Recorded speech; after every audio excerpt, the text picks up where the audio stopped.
Assalamualaikum warahmatullahi wabarakatuh. Perkenalkan, nama saya Dila Aprilia dengan NIM A1A1200077 kelas B. Jurusan Farmasi Fakultas Farmasi Universitas Halu Oleo. Di sini saya akan membahas mengenai gangguan sistem pencernaan dan cara mengatasinya. Pencernaan makanan merupakan proses mengubah makanan dari ukuran besar menjadi lebih kecil dan halus, serta memecah molekul makanan yang kompleks menjadi molekul yang sederhana dengan menggunakan enzim dan organ-organ pencernaan. Yang pertama, pencernaan secara mekanis merupakan proses pencernaan yakni dengan cara mematahkan partikel makanan yang semula besar menjadi lebih kecil.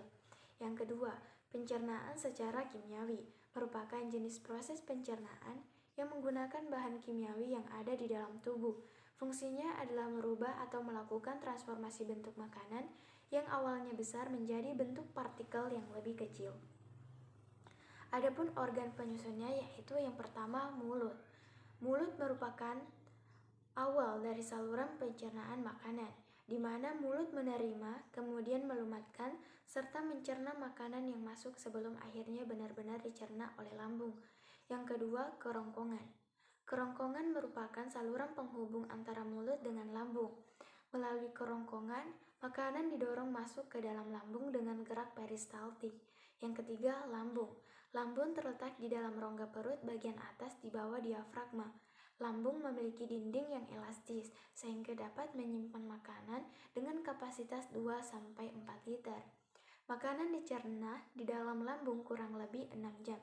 Setelah itu, saya meninggalkan lambung menuju usus halus. Yang keempat, usus halus. Usus halus merupakan tempat terjadinya pencernaan secara kimiawi dan tempat penyerapan zat-zat makanan. Makanan yang masuk ke dalam usus halus ini bercampur dengan enzim yang dihasilkan dari hati dan pankreas. Yang kelima, usus besar. Air dan makanan yang tidak tercerna selanjutnya masuk ke dalam saluran pencernaan makanan yang disebut usus besar. Fungsi utama usus besar adalah menyerap air yang masih ada dalam saluran pencernaan. Dan yang terakhir adalah anus. Bagian kolon paling akhir disebut anus atau rektum, yang panjangnya kurang lebih 15 cm. Organ ini berfungsi sebagai tempat penyimpanan sementara feses, menahan feses agar tidak keluar secara tiba-tiba, membantu feses keluar dengan gerak peristaltik. Pada anus terdapat otot voluntar yang dikendalikan oleh kehendak kita. Adapun organ pencernaan pelengkap. Yang pertama, gigi. Gigi merupakan alat pencernaan mekanis. Gigi berfungsi untuk memotong, mengoyak, dan menggiling makanan menjadi partikel yang kecil-kecil. Yang kedua, lidah atau linguali. Permukaan lidah dilapisi oleh lapisan mukosa yang penuh dengan bintil-bintil papila yang mengandung saraf pengecap. Lidah berfungsi sebagai indera pengecap makanan, mengatur makanan pada saat mengunyah dan menelan makanan, serta membantu menghasilkan suara ketika berbicara. Lidah juga berfungsi untuk membantu mencampur makanan dengan air liur dan mendorong makanan untuk masuk ke esofagus. Yang ketiga, hati. Hati merupakan kelenjar terbesar di dalam tubuh, terletak dalam rongga perut sebelah kanan, tepatnya di bawah diafragma. Hati berfungsi sebagai pengatur keseimbangan zat makanan dalam darah, sebagai penyekresi empedu, dan membentuk eritrosit. Yang keempat, pankreas. Pankreas merupakan kelenjar eksokrin, sekaligus kelenjar endokrin.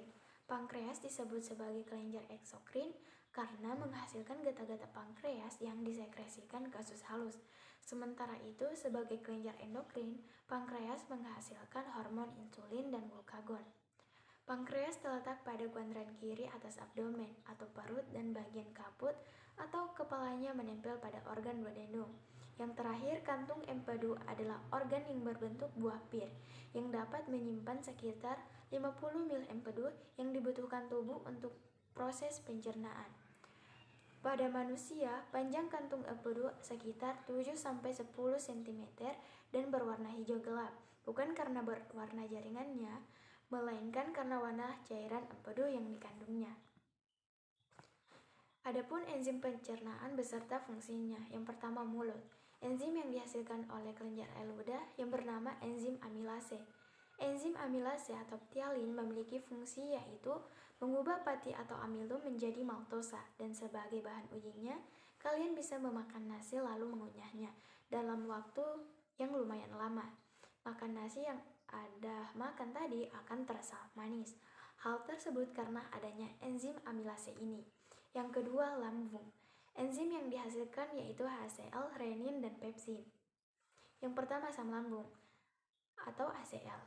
Berfungsi untuk membunuh bakteri yang masuk bersamaan dengan makanan yang kita makan. Selain itu, HCl juga membantu kerja enzim pepsin dalam mengubah protein. Yang kedua, enzim renin. Enzim yang memiliki fungsi untuk mengubah kaseinogen menjadi kasein. Yang ketiga, enzim pepsin adalah enzim yang berfungsi untuk mengubah protein menjadi peptide, proteasa, dan polipeptida. Selanjutnya, pankreas. Adapun enzim yang dihasilkan yaitu tripsin, enzim lipase pankreas, enzim amilase pankreas, dan enzim karbohidrase pankreas. Tripsin memiliki fungsi untuk mengubah protein menjadi polipeptida. Enzim lipase pankreas memiliki fungsi untuk mengemulsikan lemak menjadi asam lemak dan gliserol.